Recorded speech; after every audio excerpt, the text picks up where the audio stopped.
Alright everybody, today I want to speak about the manual machine, as pretty much every week I get at least one question of someone asking, hey, I was kind of planning to get a manual machine, should I not, will it actually help me? So here I'm actually going to help you kind of figure out whether it is a good idea or not to get a manual machine. Let's get to it. There's a lot of videos around YouTube that can help you build your own manual machine. My one is a little bit different, but with the same basics. We just kind of work with what we had, so we had to be a little bit more creative. So make it yours, personalize it. At the end of the day, this is kind of like a DIY project, so you might as well, make it yours as much as you can. The main thing that I would say is make sure that you get something that holds your front wheel. That's like the most important thing.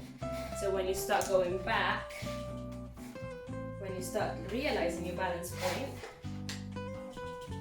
you don't go all the way back. Once you get used to that balance point, then you can play around with it.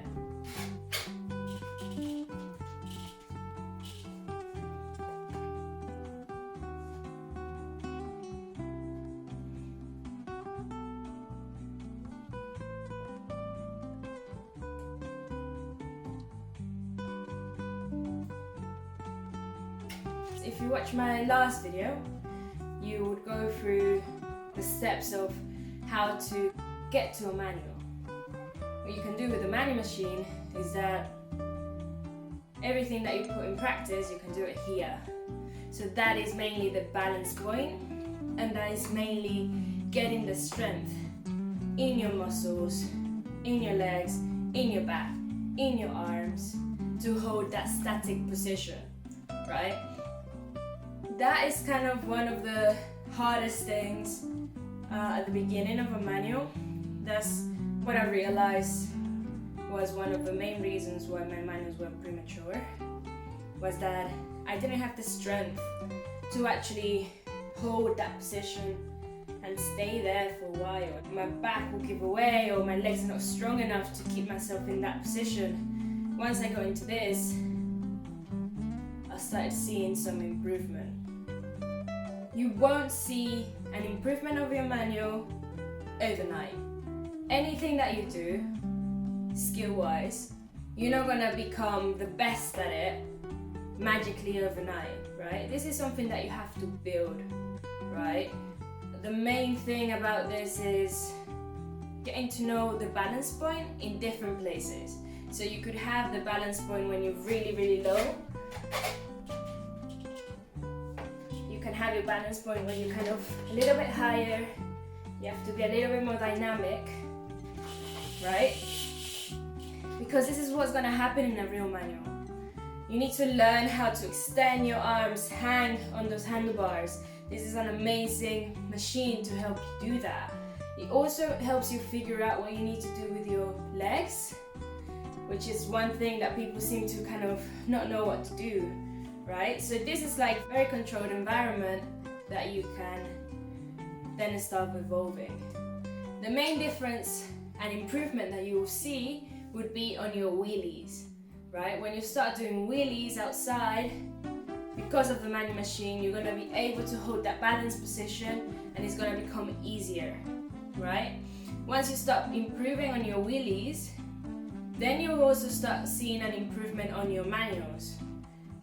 This is just going to help you make your brain switch from that fear that we have with leaning back and having that front wheel high. It will take time. Everybody's different. The more you practice, the better you're going to get. So some stuff that you do here, then you can start doing in the streets, and it will be a progressive thing, right? The more stronger you get and the more used to it you get, the more likely you're going to be able to figure it out when you get to the streets. If you keep that pressure on your front foot, especially when you're riding outside, when you have some momentum going, you'll realize that when you get into a manual, you'll start doing this and this. it. So you start going to the side, and then the manual is going to be premature, right? Letting that back pedal go back.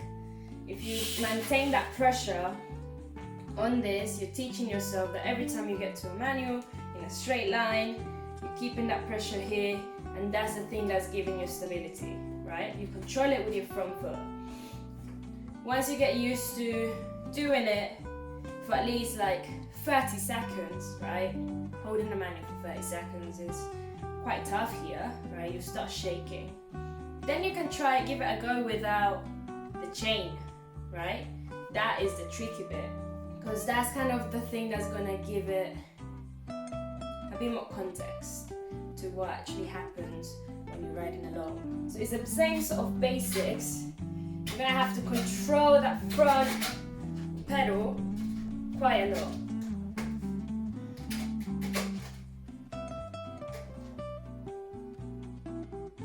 You'll feel like hard work until you find your balance point, and then you can play around. Try with a different foot forward, get strong on that foot, try to change halfway through the manual.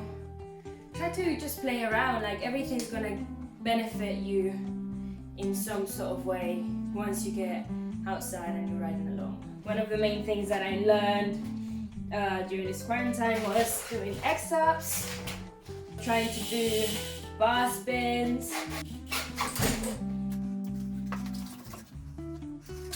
So crank flips, you can start by sitting a little bit taller and kicking your pedals through. It's just many different ways for you to have fun and get more bike handling skills.